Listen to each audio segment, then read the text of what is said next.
Welcome back to the Wins and Losses podcast. I'm Evan Winkler with my esteemed colleague and amazing Mr. Iceman, Joey Lacapo. Hello, everybody. How are we doing today, sir? Doing well, doing well. What a great weekend of football, huh? It was a fantastic weekend. I scored a little better than you. It was kind of a rough week. I think I might have had 1 week of good fortune, and I'm kind of back to my week one fortune. So Joey kind of took his lead again today. So I might have to put on the old buffs and the chain for the champions weekend. I did go he went 6-2 so far with 2 picks left. So you can see he's kind of the winner of the picks this week. I'm 3-5 with the losing so far with 2 games left. So my Lions. He picked the upset too, the big upset, the South Carolina. That's right. I got Vandy game. Got Vandy on him. I'm kind of calling. I think Vandy cheated. They took out my quarterback. It might have been a dirty play. Probably should be a forfeit by Vandy. Sellers is out. You weren't a believer of Diego Pavia, man. I wasn't. Got to believe in the doors, man. Vanderbilt's coming on strong. They're changing their program around over there. Don't second guess Pavio, I guess. Hey, you know, Clark Lee's got them boys playing down there in Nashville. Does. So that was a big win by them. But there's I feel like a lot of big news coming out of the weekend with those upsets in the NFL. Great NFL weekend. Some teams. We talked about the 0-1 teams who had needed to win, the 2-0 teams that might have won. A lot of injury news that could really affect the NFL going forward. Yeah, that's what I hear today. The big breaking news, actually just about an hour ago, J.J. McCarthy's going to actually miss week 3 for the Vikings. He's out with a injured ankle that he hurt last night on Sunday Night Football. They said he could be out 2 to 4 weeks even. Yeah. I mean, I think that's a big loss. He didn't play great last night. I don't know when he got hurt. Yeah. I watched most of the first half. He was getting chased around pretty good. He was. Backfield, I tell you, the Falcons' defense was after him all night. Did you notice any time when he might have got hurt? Did you hear anything? I didn't. You know, the first thing that went through my mind, which is terrible to think, because he just had his baby boy on Friday. Maybe he's trying to spend the week with his wife and his kids. Wife's like, "Hey, this is not going to be easy. You need to stay home with me." So if she says that, I guess you kind of have to listen. Yeah. You know. But I don't want to ever doubt JJ. So I got to believe that he's a little banged up, but I think he'll kind of work through. It might actually be good that he's kind of let Andy Dalton take the reins there, and then he'll pop back in what week. It was quite a game last night. I feel like it was not very exciting. No, it was a lot of one. field goal. Yeah, it was a stinker. It was old college football national championship rematch between Michael Penix and the Atlanta Falcons and not much offense. Minnesota Vikings. I was very unimpressed by either of those teams. Yeah. I can tell you honestly, I was very threatened by the Vikings coming into this season, thinking they would get the NFC North, give the Lions a run for their money. I think the team we have to really watch out for is the Packers. Yes. I think the Lions and the Bears are going to struggle all year, and that's no fault of JJ. I think the Lions just took the Vikings. They don't have much of a run game, back. I feel like. They really don't. They didn't. That's what's hurting them. Their defense looked bad. Yeah. I mean, everything. They just did not look like the same team. I agree. And the Lions sure turned it on. Boy, if we needed something to happen, it was the Lions, and they awoken. Looked fantastic. After that, you have no questions of the coordinators. You have no questions of the players. They're ready to play. They took it to the Bears. Well, this is the week. Monday Night Football this week going into Baltimore. They got blown out last year by the Ravens. Yeah. And it's just like this is going to be their chance for a little bit of retribution. And so hopefully. I mean, St. Brown, man, threw the 3 touchdowns. You never scored 3 touchdowns before in a game. Jared Goff 5. Looked like the old Jared Goff, you know. The running game was all over the place. The Bears couldn't do anything. They had no answers. Ben Johnson looked miserable. It really makes me question. You know, I look at the Bears, and I'm a Bears fan. Yeah. I mean, I'm not going to sugarcoat or make excuses or defend the Bears. They're a team that just can't get out of their own way. They can't. They make a splashy coaching hire in Ben Johnson. They have the number 1 draft pick in draft, Caleb Williams, fantastic quarterback, and they just don't mesh. That isn't a Ben Johnson type quarterback. Right. Ben Johnson needs a quarterback that he can script plays for, go out and have that quarterback execute. Caleb Williams is the type of quarterback that likes to improv. He gets out of that pocket, he rolls out, he tries to find the open receiver. It worked for him all throughout high school. It worked for him at USC. It doesn't work in the NFL. If you really look throughout history, you need a quarterback that stands back in the pocket. He is able to scramble like Mahomes. That's all fine and dandy, like Lamar Jackson. And Hurts. But ultimately, they stick to the script. Don't force balls. If you got to kick, you got to kick. Taking care of that ball is the number one priority of the quarterback. Yes. And Caleb Williams is slinging it all over, forcing balls where they don't need to be forced. If you look at the interception was bad. Interception was really bad. The two games that the Chicago Bears have played so far, with the Lions in week 2 and who did they play week 1? I forgot. Vikings. The Vikings in week 1. Their first drive of each of those games, they went down and looked like Super Bowl worthy. Those were scripted plays. They had a week to work on those. Yeah. They went down and Caleb Williams executed that script perfectly. The Bears looked like world beaters. Yeah. After the second quarter, after the third quarter, in both of those games, they went from 100 to 0. They just can't play a consistent game, right? No, 4 quarters. Because you can't script it. Because you have to go with what the defense gives you. You have to be adaptable. In the NFL, defenses are fast. They're all good. Yeah. Those are the best of the best. It's a professional football. And the key play in that game, I feel like the Bears had a good drive. They got it to 21-14. Then the Lions marched down in hardly a minute left. Goff. And they score that touchdown to make it 28-14 before the half. I mean, that was tough. Goff was picking apart that Bears secondary. He looked fabulous back there. Jared Goff looked like the old Jared Goff. Did you see Tesla's catch, though, on that play? Man, that kid's good. He's a Michigan guy. He's from Michigan. He wore Lions jerseys when he was younger. How does he he's made 2 catches this year. Yeah. They both been one-handers, feet in bounds, acrobatic catches. No, he's a great player and a good pickup. I tell you, the scouts for the Lions found something because I don't think anybody would have ever picked him up. No, that was insane. But he's making a name for himself, and he's a great mix with Jameson Williams, and Amon-Ra St. Brown. They got quite a little Everyone trio. looked great, yes. I mean, after yesterday, you're thinking, I'm not even worried. Yeah, it's crazy how from one week to the next week how your reaction can change. But before you get too ahead, we got the Ravens. Our schedule, and we've said this in big our for both teams, Ravens too. We've said this in all of our podcasts.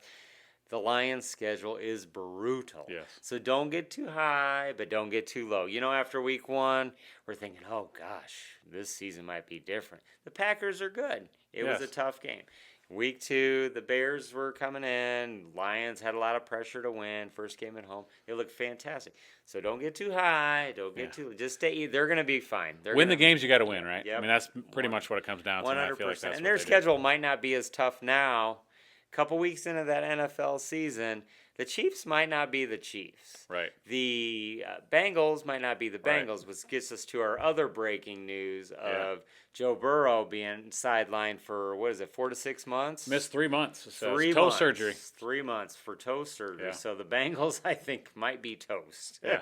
I mean, you cannot lose. I mean, this is a quarterback-driven league. If you lose your quarterback. Especially a quarterback. Bengals had such high hope, and Burrow's like an MVP guy. Quarterback of the caliber of Joe Burrow, man. He's an MVP type quarterback. You need him. I really feel bad for Cincy. He just can't stay healthy. They haven't had a line that could protect him. And somehow they pulled that out. Yeah, that game. Yeah, I don't know how they did. The Jags were playing great, but obviously. And I don't doubt that they're going to pull out a couple games, but are they going to make the playoffs? No. Just like any NFL defense, when you start preparing for people, and you can consistently, if you are a backup quarterback, you're probably going to have a game here or there where you play amazing. Right. But you're not going to be able. You're a backup for a reason. Right. So you're not going to be able to do it consistently. NFL has 32 starters, and they're starters for a reason. Correct.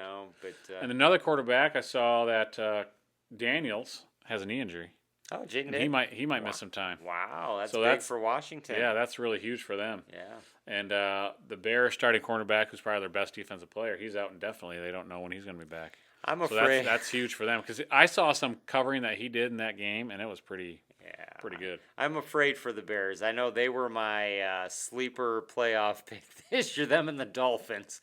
And I don't think either of them are going to make it. Yeah. But yeah. Obviously, those are key games, key injuries. The game of the day yesterday was the Eagles and Chiefs Super Oh, yeah, Bowl that was, rematch. yep.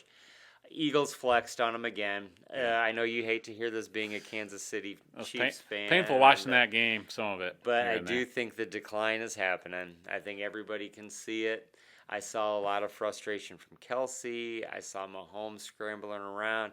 Just doesn't have the weapons. I think the running game is weak. When Mahomes is your leading rusher, correct, there's issues. Your quarterback should never be your leading rusher in the game. No. I thought both defenses played amazing, but Philly made the plays when they needed to because they just have they have better offense, right? I mean, the like you said, Mahomes is running for his life back there. That offensive line is not what it should be. They have no running game at all. You want to know who has the best defense in the league is the team with the best running game in the league. Yeah. Why that is because every defense starts off strong, but if you have no run game, you flip the field and that defense is on the field. Come the fourth quarter, that defense is tired.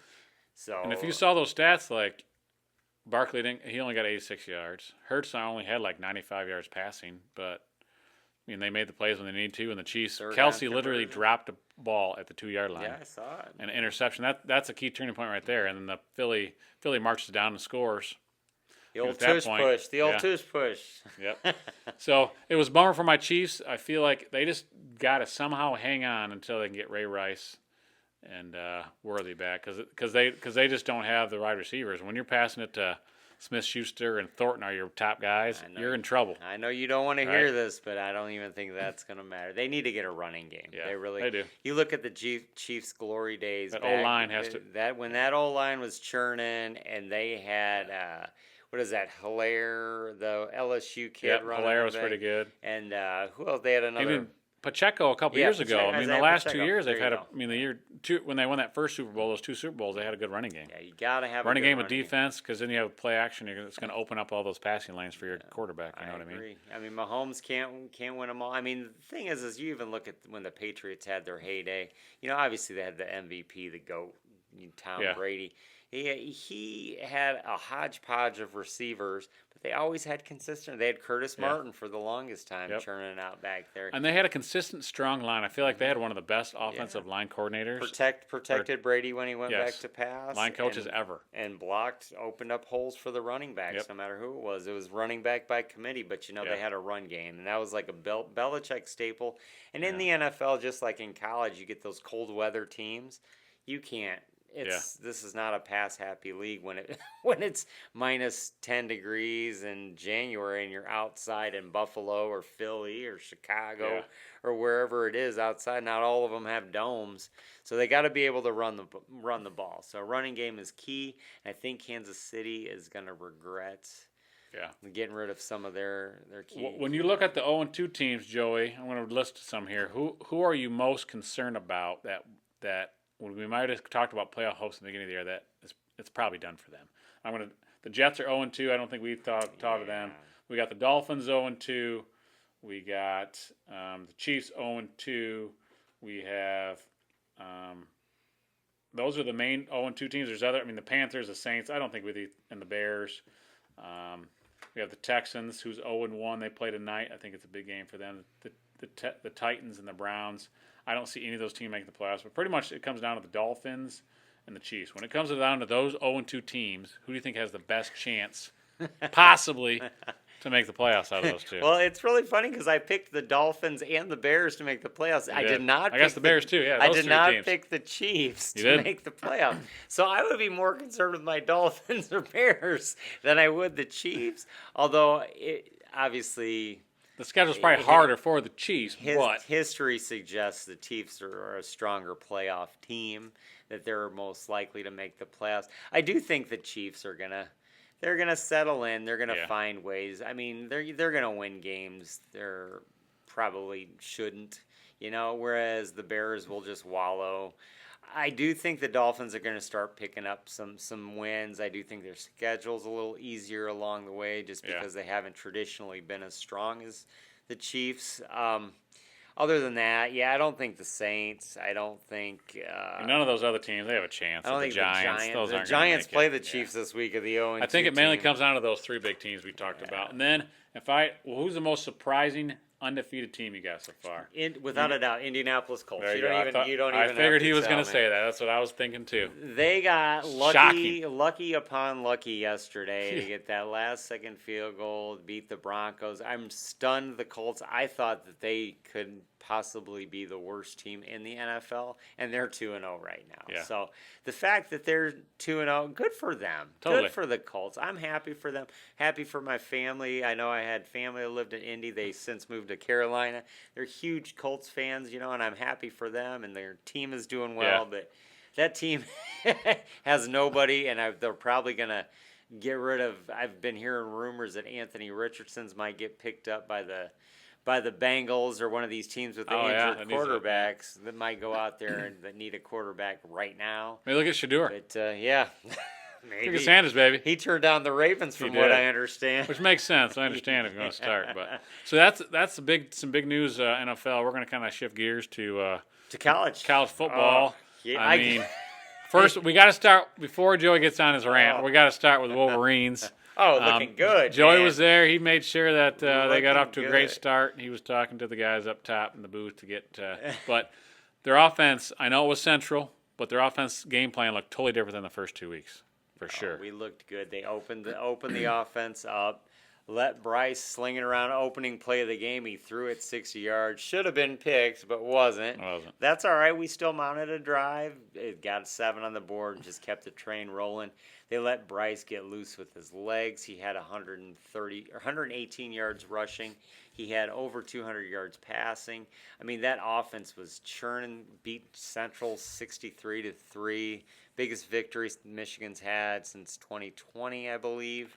60-point victory at the Big House was the largest home victory in. Yeah, Michigan did what they had to do. Yeah, you know what I mean? When it comes down to it, I thought they may score 50, but scoring 60 and them only scoring 3. I like it. No, I love Bryce running the football. Mm-hmm. I mean, he just looked more comfortable. I know it was Central Michigan, but he didn't look like that versus even New Mexico, right? And I feel like those two teams are similar. Yeah. So when it comes to those two teams, obviously this week, we'll get a lot more into that later this week, but the Nebraska will pose a different kind of threat. But when he's actually looking to run and using his legs, it just brings a whole different element, right? Now you have to think about him as a runner. The one thing that I did not like, and I still do not like, and I just think it's a Bryce Underwood quality. It's not a bad thing. It's just something that I have to get used to him. He likes to play outside of the pocket. He likes to throw outside of the pocket. He likes to scramble, run around. He looks very natural outside the pocket trying to throw. He throws across his body a lot. He slings. He's got a super strong arm. I mean, he can throw it 50 yards across his body, running right, throwing left. Yeah. I mean, just a natural athlete, a freak athlete, but that can also be dangerous. I'd like to see him set his feet, go through his progressions, hit his targets, which he pretty well was. I mean, he was hitting his targets. Our running game was strong with Justice Hayes, and Jordan Marshall, but it's nice having that third option of, hey, they're going to stuff our big boys up the middle. I'm going to scramble Bryce out. Yeah. It just makes you keep a spy on Underwood, which will open up the passing game even more. So I really like what's going on there. I don't know if Biff Poggi implemented that as the interim coach or if Sharon's plan was that all along to ease Bryce in. Which I think was probably a collection of all of them talking because before the suspension started, Moore was at practice all last week. Okay. His suspension started, I think, Saturday morning is what they said on the broadcast. So he won't be part of the game plan for the next 2 weeks, but he was part of, or at least this week, but he was part of the game planning this week leading up to it. His suspension started at that game. That's what they said. So hopefully, they all kind of, hey, put their heads together and say this is the direction we have to go. And we're hoping that those are the adjustments that we want to make as he as our coach. So great Michigan game, great start. Well, we got a big game coming up. Big Ten play starts this week. Hey, I want to tell you, though, before we move on. Yeah. It's pretty interesting. You know who we bumped into at the Big House? Who? Donovan Peoples-Jones. Did you really? No way. He was walking on the concourse. Was he like, hey, Lacapo? He was walking on the concourse, and I told my son Mikey, I said, you see who that is?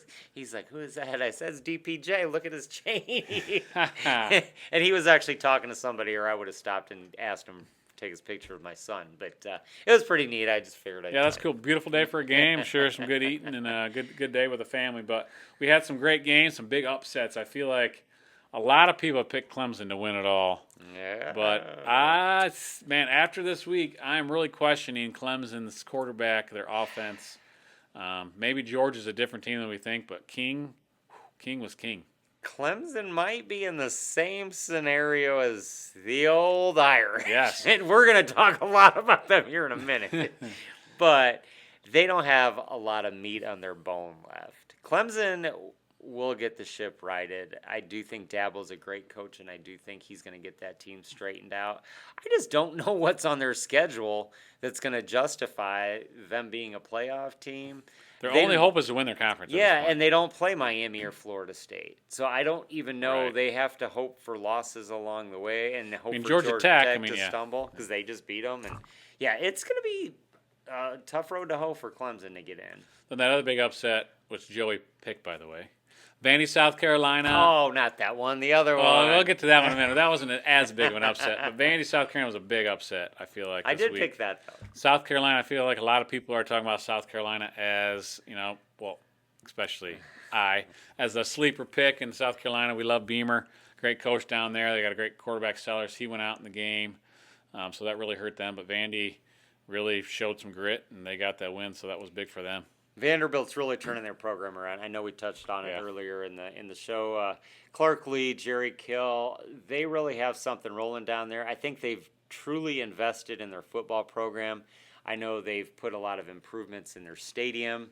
I know they're starting to sell out. It used to be Vanderbilt Stadium was full of Bama fans if Bama came to town, and now it's full of Vanderbilt fans. So it's good to see that they've invested in their program, in their team, in their coaches, in their transfers. And I think it's really starting to show on the field, and they're starting to get those victories roll up, too. Yeah. The two exciting matchups, though, this week that were just amazing games was Georgia-Tennessee, came down to the wire, and Texas A&M and Notre Dame came down to the wire. We definitely both picked them dogs. We did. Boy, they probably, for all rights and purposes, should have lost. Tennessee, that kicker's got to be killing himself. That kick at the end of regulation, he misses it, and then he makes it in overtime. I mean, they had him, I feel like all game they pretty much had Georgia. I feel like Georgia was just clawing all the way back every time. And Kirby Smart finds a way to close games all the time. Last year, when we played Georgia Tech, that overtime game, it looked like Georgia Tech was a better team all day, and they came back and won. Same thing. The Dogs are really proving themselves to be that SEC team to beat. I mean, they're the team to beat.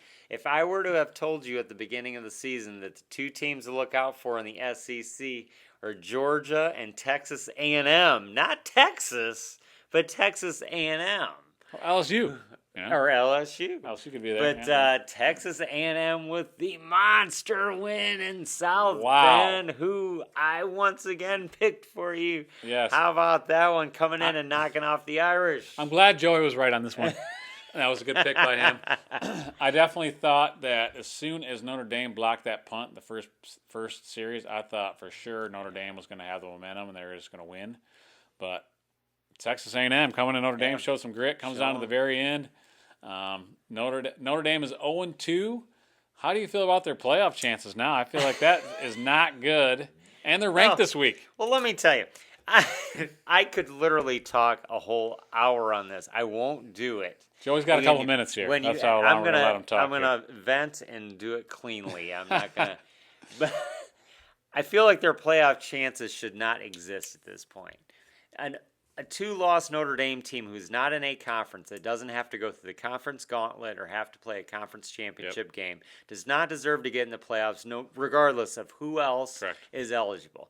Between the meat of the Big Ten, the ACC, the SEC, and the Big 12, you can't tell me Notre Dame is going to jump in and get one of their spots. Yet the voters, the AP voters, the coaches, still have the audacity to keep them in the polls. They are 0-2. They have not won one game this year because they were preseason number 6. How can he be ranked? Because they're preseason number 6, and their preseason expectations keep them in the polls because people expect them to be good. I got news for you. Notre Dame is going to be good. They're going to probably finish 10-2. Does that mean they should get in the playoffs? I don't think so. No. Does that mean they should be ranked on week 3? Absolutely not. If you haven't won a game, you cannot be ranked. I don't know how you could be ranked. How could you be? You could be preseason number 1. After the first loss, you drop down. Yes. After the second loss, at home, a game you should have won for all rights Correct. and purposes. Yes. Granted, A&M's a good team. Granted, Miami's a good team. They're both very good teams they lost to, and Notre Dame played well in both games. Yes. And there's nothing to say But that they're not they a good football couldn't team. be ranked in the future weeks. But as of week 3, are we not currently ranking our teams week to week? As of week 3, you're telling me a winless team is ranked 24 ahead of a ranked number 25 3-win USC Yeah, team. it's just a joke, really. I don't know how you can rank someone who hasn't won a game. It's all about winning football games. Yes, they've lost, and yes, they're a good team. They've lost to 2 amazing opponents. They've had probably the toughest schedule for the first 2 games of anybody, but you can't be the goal of football is winning football games. If you haven't won a football game, you cannot be ranked. It is dollars and cents to these TV major markets.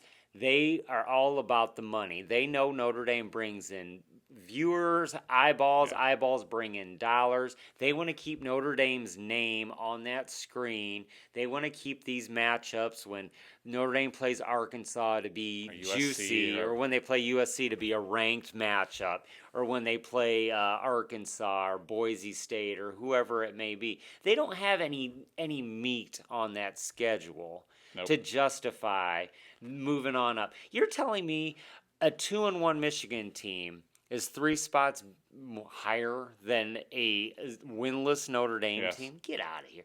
Yes. USC is 3-0. If I were a USC fan, I would be irate. How could they be ahead of my team? Yeah. Just because my expectations were not supposed to be as strong as yours. Preseason expectations could be wrong. Look at Clemson. Everybody thought Clemson was going to win the championship. They're probably wrong. Everybody thought Texas was going to be. And Clemson has a win, Yeah. and they're not ranked.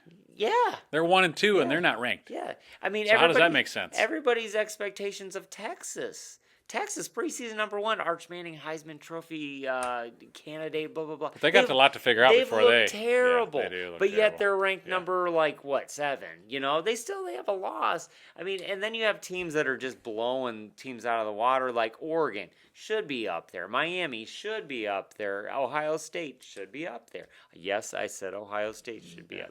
But, Notre Dame, no way. The problem is what's going to happen is they're going to say, well, they had 2 good losses. It doesn't matter. Doesn't matter. If you have 2 losses, you should be a team that and you're going to have to be a team that wins a conference or look good in a conference. They don't have a conference to play in. So what you're telling what are you me supposed to do? is when Michigan loses, if they were to lose to Ohio State, which happens to be our last game of the year, which it is every year, and we lose to Oklahoma, and say we lose to Ohio State and finish maybe fourth in the Big Ten. Let's say we finish behind that Ohio State, behind a 1-loss Oregon, behind a 1-loss Penn State.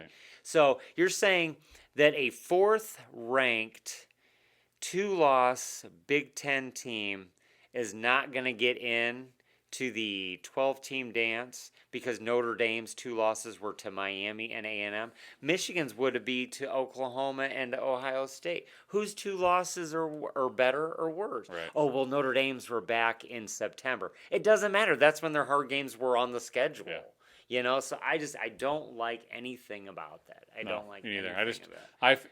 I feel like Notre Dame will be ranked by the end of the year, but right now you just don't rank people by that. That's why there should be no rankings, like you said a couple podcasts before, that there should be no rankings until at least after week 5. I love when they do these actual playoff rankings in November because that's when I feel the rankings should come out. I feel like the rankings now are strictly just for TV and for fodder, for guys like me and you just sitting here BSing and arguing just for talking points. Because, to look at the rankings, it's a joke, an absolute joke. Yep. Well, if you're a football fan this weekend, you got to watch a lot of great games. We got Joey fired up here on the podcast today. Yes, sir. His head's about ready to explode. So before he gets a little inappropriate, we need to make sure we stop the podcast now. But he is excited. We kind of get on a note where he gets excited for tonight. We're going to go with the Chargers and my man Jim Harbaugh tonight with his Buffs. Mr. Pitt King this week. Gonna go Bolts tonight. Put your money on the Bolts. Put your money on the Bolts. And then we'll be back on Thursday for our picks show, and we're gonna do that. Kind of get ready for this weekend coming up. Yeah, that's right. Got some good college games. See you Thursday or Friday, depending on what kind of schedule works out. But, Sounds good. Yeah. Sounds good. All right, we'll see you then. Go Blue. Go Blue.